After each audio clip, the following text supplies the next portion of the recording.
Eh ben, je pense que je vais laisser la parole à Hugo, je ne dis pas de bêtises, voilà, c'est ça, Bouju, c'est marqué, et il va parler de l'analyse et interprétation sémantique de contenu visuel, une application à la navigation en milieu urbain des aveugles et malvoyants. Voilà. Bonjour, donc voilà, notre... 10 à 15 minutes, max chrono. Je sais que les universitaires sont superbes, mais essayez. D'accord, je vais essayer. Donc, je vais essayer de ne pas être trop technique là, dans la présentation. Donc, nous notre thématique de recherche à la Télécom Sud Paris, en fait, c'est tout ce qui tourne autour de l'analyse des images 2D, 3D, des images fixes et aussi des vidéos. Donc, à partir de ces flux vidéo... Ah oui, pardon. À partir de ces flux vidéo, donc on cherche à tout simplement extraire une information de plus haut niveau, c'est-à-dire des descripteurs, détecter des objets, et pour carrément faire une interprétation sémantique du contenu. Donc là, c'est la problématique là, que je vais exposer aujourd'hui, pour avoir des applications donc de plus haut niveau, comme de la réalité augmentée, ou des applications pour l'aide à la mobilité des personnes malvoyantes. Voilà, donc notre équipe prend part aussi à tout ce qui est compression et transmission de l'information, des flux vidéo et images, et aussi impliquée dans le groupe d'experts MPEG, en ce qui concerne les standards. Voilà, donc un problème typique auquel nous sommes confrontés, donc qui a finalement été appliqué à l'aide à la mobilité pour les personnes malvoyantes. Et bon, voilà. Donc là, on a une image, et donc pour nous, l'objectif, c'est de pouvoir bien l'interpréter. Donc pour l'ordinateur, une image, c'est simplement des pixels. Et donc, nous, ce qu'on va chercher à savoir, c'est, bon, par exemple, là, sur cette image-là qui est affichée, donc il y a deux personnes, un peu de ciel et un bâtiment derrière. Donc, voilà, comment arriver, donc c'est notre problématique de recherche, donc comment arriver à partir d'une image, donc un ensemble de pixels, à réussir d'abord à identifier qu'il y a des personnes dans l'image, un bâtiment, le ciel par exemple, et même aller encore plus loin, donc carrément dire que bien parmi les personnages, eh bien, il y a un garde grec, et Titus Daria, mon encadrant, ainsi que le Parlement grec en arrière-plan, donc carrément identifier le bâtiment. Donc voici notre problématique de recherche. Donc c'est-à-dire on part des pixels jusqu'à une information de plus haut niveau. Donc en règle générale, voilà, comme je l'ai expliqué, donc ça c'est la chaîne de traitement habituelle, donc je ne vais pas trop rentrer dans les détails, mais bon voilà, on extrait les pixels, on essaie de détecter les images, les objets dans l'image, ensuite on essaie d'en faire une description de ces objets qui ont été détectés, et puis après de les classifier, donc être en mesure de dire s'il s'agit d'une personne, ou carrément aller plus loin, jusqu'à identifier le bâtiment ou la personne. Alors vous allez me dire, voilà, quel est le rapport avec les personnes malvoyantes? Donc là, dans le cadre du projet Alice, donc c'est un projet AL financé par l'Europe. Donc nous avions l'occasion en fait de mettre en œuvre ces techniques d'analyse du contenu vidéo, donc au profit de l'aide à la mobilité des personnes malvoyantes. Donc ce qu'il faut savoir, c'est que c'est à peu près 28 millions de personnes qui sont malvoyantes en Europe et 2 millions de personnes aveugles. C'est, comme ça a été dit en introduction au début des présentations, avec le vieillissement de la population, c'est aussi quelque chose qui va aller en grandissant. Donc quand on prend de l'âge, on voit moins bien. Et donc voilà, grosso modo actuellement, voilà, les aides, c'est principalement les cannes et les chiens aveugles qui sont les meilleurs amis des personnes malvoyantes. Donc, je vais rapidement présenter le projet Alice. Donc l'objectif du projet Alice, donc c'est d'offrir donc comment les nouvelles technologies peuvent aider les personnes malvoyantes à mieux se déplacer.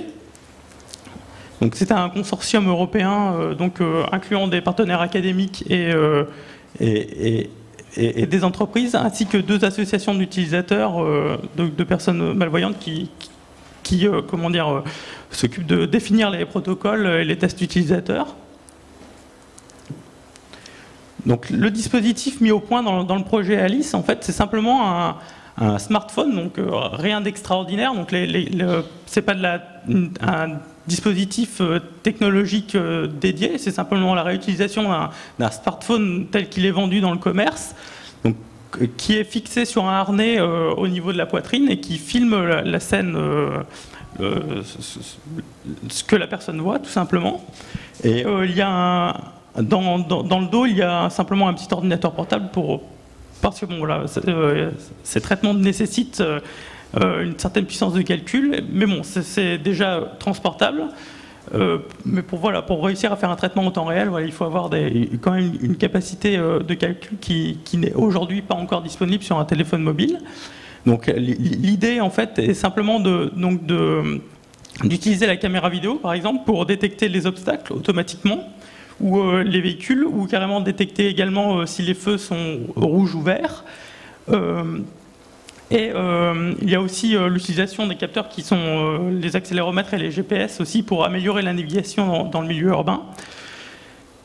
Et donc pour finir aussi, donc la boucle, parce qu'il faut bien qu'il y ait le retour d'information sur la personne qui est malvoyante, se passe donc à travers un dispositif qui transmet les sons mais sur l'os de la tempe pour ne pas rendre la personne qui utilise le dispositif sourde finalement, ou dépassée par les informations qui arrivent sur l'oreille et l'empêchant de pouvoir entendre les bruits environnants.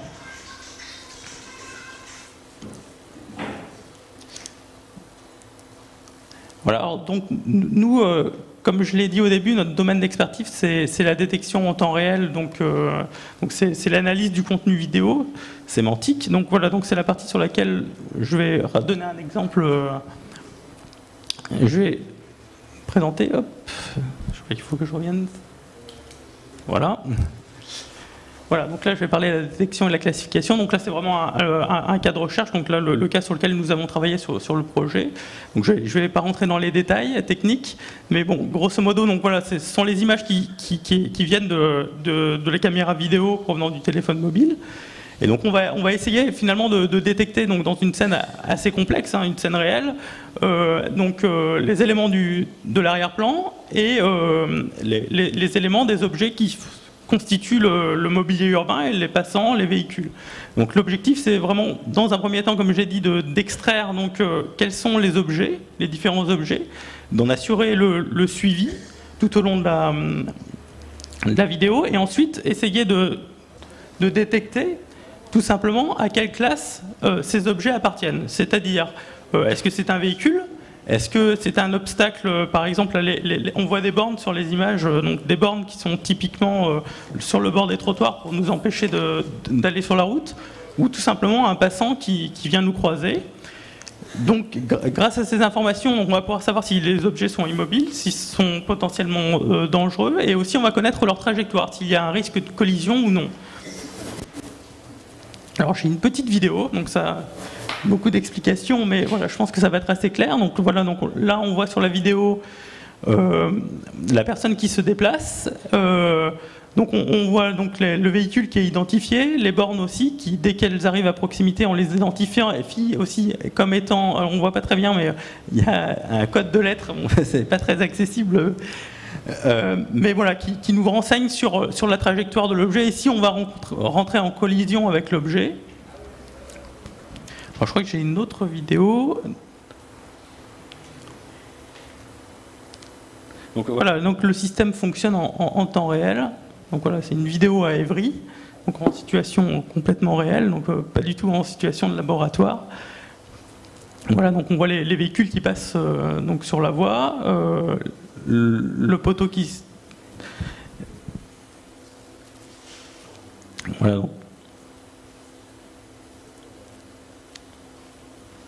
Voilà, et donc la personne reçoit donc une information auditive donc pour la guider donc sur l'éventuelle présence d'un obstacle ou non.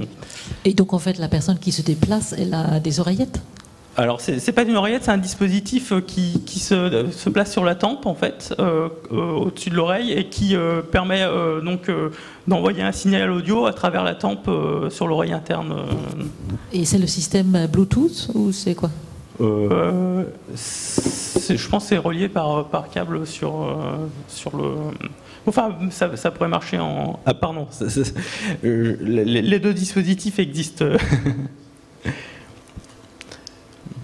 Donc voilà, donc je passe rapidement sur la vidéo. Et donc aussi, on travaille exactement sur un autre problème qui est comment détecter. Enfin, c'est aussi quelque chose qui peut être appliqué aussi aux personnes déficientes visuelles, c'est-à-dire comment retrouver des objets dans un environnement complexe à la maison, mais un objet particulier. Donc là, j'ai un petit exemple. Donc là, en fait, ce qu'on a fait, c'est que simplement on a appris quelques objets particuliers. Donc par exemple, donc on a fait exprès de mettre le bazar dans notre bureau pour rendre la scène plus complexe. Et donc on a appris certains objets donc de la vie quotidienne. Et l'objectif, en fait, c'est de pouvoir donner une indication spatiale, donc pour savoir où se trouve l'objet dans le champ de vision, en fait.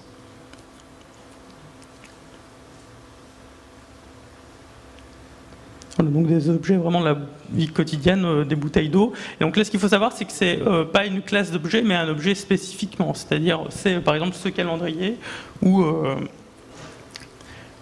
ce livre, par exemple. Voilà. Donc j'ai fait rapidement. Merci beaucoup. Alors juste une question par rapport à ce qu'on a vu là à la fin. Est-ce que finalement le système va raconter aussi qu'est-ce qu'on voit du coup, parce qu'on voyait bien que c'était sur un livre, c'était sur la bouteille d'Oasis, c'était sur telle ou telle chose. Est-ce que le non-voyant est informé en fait de ce qu'il y a en face de lui? Oui, bien sûr. Alors là, en fait, d'abord, il faut donner la liste, donner les objets pour de vrai à apprendre au système. Et donc après, voilà, on peut mettre le tag audio relié à cet objet, par exemple, pour pouvoir décrire, pour savoir s'il est présent ou non dans le champ de vision, enfin, ou en face de soi, plutôt. Alors il y a quelques personnes dans la salle qui sont concernées. Je viens tout de suite, je vais juste en attendant appeler Vincent Dabouino pour qu'il s'installe avec ces histoires, si ce n'est pas encore fait. Il faut juste que je sache si c'est sur ma machine ou la sienne, parce que ma machine, elle n'est pas sur la sienne, d'accord. Donc en attendant qu'il s'installe, parce qu'on va passer après à la partie entreprise mise sur le marché de l'innovation, mais on n'a pas fini, parce qu'il y a une question dans la salle. Je pense que vous vous êtes représenté, mais représentez-vous à nouveau en 2 mots. Merci. Oui, donc c'est Aziz Zekagui. Voilà, donc j'avais des questions par rapport à votre caméra. Donc, quel est le temps de calcul entre l'information reçue par la caméra et au moment où elle est traitée et au moment où vous avez l'information, enfin, au moment où l'utilisateur a l'information? Ça, c'est ma première question. Et si votre caméra est un grand angle, elle est beau avoir un grand angle, elle ne couvre pas tout non plus de la surface devant la personne. Ça, c'est ma deuxième question. Et ma troisième question, c'était est-ce qu'elle gère aussi tout ce qui est aspérité au sol, donc changement de sol, nid de poule, tout ça. Du coup, on ne peut pas non plus se passer d'une canne blanche, en dépit de la technologie. Oui, alors, je vais essayer de faire toutes les questions. Donc, oui, pour la première question, donc c'est une analyse temps réel. Donc, on est à 25 images secondes, donc c'est à peu près 40 millisecondes de traitement pour chaque image. Oui. Donc, on est réellement... Enfin, c'était une des contraintes du projet, c'est d'être en temps réel. Donc, la deuxième question, effectivement, comme on utilise des smartphones qui sont vendus dans le commerce, donc des dispositifs grand public, effectivement, là, il y a la problématique d'avoir un grand angle. Donc, généralement, les caméras n'ont pas de grand angle. Donc, effectivement, mais la méthode n'est pas dépendante d'un dispositif particulier. Donc, on pourrait utiliser n'importe quelle caméra vidéo avec un grand angle et le problème serait quelque part résolu. Et donc, par contre, oui, pour les nids de poule, c'est pas un problème géré, effectivement. Donc, oui, effectivement, la canne est toujours indispensable. Indispensable, oui, effectivement. Mais simplement, voilà, ça permet d'avoir des renseignements supplémentaires, donc sur des véhicules qui pourraient arriver de plus loin, par exemple, qu'on n'entendrait pas forcément, ou des passants qui ne disent rien en arrivant silencieusement. Oui, mais alors ça veut dire aussi que dans le traitement de l'image, par rapport à, je reprends ce que vous disiez sur le bureau, là, le bazar qui est sur le bureau. Admettons qu'on cherche plutôt l'entrée d'un immeuble en particulier. Est-ce que, peut-être en le couplant avec peut-être les informations de Google Earth ou autre, hein, peu importe, trouver, après localiser l'entrée de cet immeuble ou pas? Est-ce que ça peut analyser ce genre d'informations? Voilà, typiquement, oui, c'est sur le genre de problématiques sur lesquelles nous sommes vraiment intéressés, sur lesquelles nous travaillons. Donc là, effectivement, là, les informations sont couplées avec le GPS du téléphone portable, mais bien entendu, voilà, le GPS n'a pas une précision extraordinaire, donc c'est là où il y a l'intérêt d'utiliser la vidéo pour justement réussir à avoir ce genre d'informations supplémentaires et plus précises, en fait. D'accord. Oui. Voilà, il y a une autre question. Yamshid Kouandel. Oui, bonjour. Merci pour cette présentation. J'ai une question, je ne suis pas sûr d'avoir bien compris. Est-ce que les images qui sont filmées sont analysées par le système lui-même ou sont transmises à une centrale pour être analysées par un personnel? Parce que j'ai lu récemment un article sur un projet qui s'appelle Hibou, donc il s'agit de la même manière de filmer l'environnement, de les transmettre à une centrale ou par exemple à quelqu'un de la famille ou un ami qui vous envoie en fait des explications sur ce qui se passe autour de vous. Mais est-ce qu'il s'agit de faire la même chose ou c'est le système qui apprend à analyser les images et à leur donner une signification et de transmettre la signification à l'utilisateur? Alors, le système fonctionne de manière complètement autonome, c'est-à-dire que il n'y a pas besoin de transmission, tout se passe sur le dispositif qui est embarqué par la personne. C'est-à-dire qu'il y a le téléphone mobile sur un harnais devant et un ordinateur portable dans un sac à dos dans le dos qui lui s'occupe de faire les traitements. Donc il n'y a aucune intervention humaine, tout est automatique. Et donc il n'y a pas besoin de transmission d'informations à un central, on est complètement autonome. Donc il y a pas, ça peut marcher n'importe où dans le monde, on va dire, même à des endroits où il n'y a aucun dispositif d'accessibilité mis en œuvre, où il n'y a pas besoin d'avoir d'infrastructure particulière. Oui, merci. Est-ce que c'est un système ouvert? Est-ce qu'il peut apprendre de nouvelles choses ou on peut lui apprendre, on peut lui dire, voilà, cette image, même si le système ne l'a pas connue dans le passé, a telle ou telle signification, ou c'est un système qui fonctionne sur une base de connaissances bien établies, bien fermées? Alors, pour l'instant, oui, les entraînements ont été faits sur des bases que nous avons annotées, mais effectivement, les méthodes utilisées ne l'empêchent pas. Donc après, c'est plus un problème de développement logiciel et d'industrialisation, mais la méthode qui est utilisée actuellement n'empêcherait pas justement ce genre d'application. C'est-à-dire de pouvoir avoir une certaine personnalisation ou d'entraînement par rapport à une situation connue ou des lieux qu'on fréquente plus régulièrement. Très bien, merci. Merci bien. À moins qu'il y ait une autre question, on va inverser un petit peu parce que François Goudenov, qui est président de Websour, va anticiper en fait sa présentation. Vincent Dabouino, que je viens d'annoncer, en fait, il le fera après, parce que François a un rendez-vous à Radio France juste après. Alors, ça c'est notre petite pub, j'étais ravie parce que Radio France a trouvé qu'on faisait quelque chose d'intéressant et donc ils ont regardé le programme et ils ont sollicité 2 des intervenants et qui ont répondu positivement, mais seulement ils ont rendez-vous à 12h30 ou à quelque chose comme ça. Hein. Voilà, c'est Dominique Archambault et François Goudenov. Et le temps d'y arriver, on a remarqué que c'est pas très accessible encore le tout, donc il faut un peu de temps. C'est pour ça qu'on inverse un peu. Et je pense que François a des choses tout à fait intéressantes à nous raconter, parce qu'en fait, il a fait des tests d'utilisateurs. Là, on est vraiment aussi mais sur le terrain et sur le terrain de l'entreprise, et l'entreprise qui forcément a besoin de gagner de l'argent. Ce n'est pas tout à fait la même optique que la recherche, en fait, qui doit se trouver des marchés tout de suite, mais ça finira par venir, on le demandera de plus en plus. Non, ça ne marche pas encore. Ça, qu'est-ce qu'il vous faut? Est-ce que la technique... Oui, je suis sûre qu'il a des doigts de fait, sinon on reprend ma machine. Ça sera... En fait, ma machine elle est partie pour décharger les vidéos, pour qu'on puisse continuer à filmer correctement. Voilà, on ne s'était pas concerté sur le timing, mais c'était nécessaire aussi. Et donc en fait, ce qui m'intéressait en fait dans l'approche de François, non, il faut que je prenne... non, parce qu'il a 3 vidéos, et les 3 vidéos sont tout à fait parlants. On peut faire sans les vidéos. Qu'est-ce qui ne fonctionne pas en fait? Je sais pas. Mais vous l'aviez sur une clé. Ah, sur l'ordinateur, ça a marché. Est-ce qu'on peut quand même... on va essayer. Donc en fait, il a fait des expérimentations pour France Télévisions pendant les Jeux Olympiques d'hiver derniers. Et visiblement, ça avait un succès extraordinaire. Donc je pense qu'il va rapporter un petit peu de cette expérience-là. Il a alors c'est plus évidemment comme le nom d'indique Websourd, c'est à destination de sourds et de malentendants.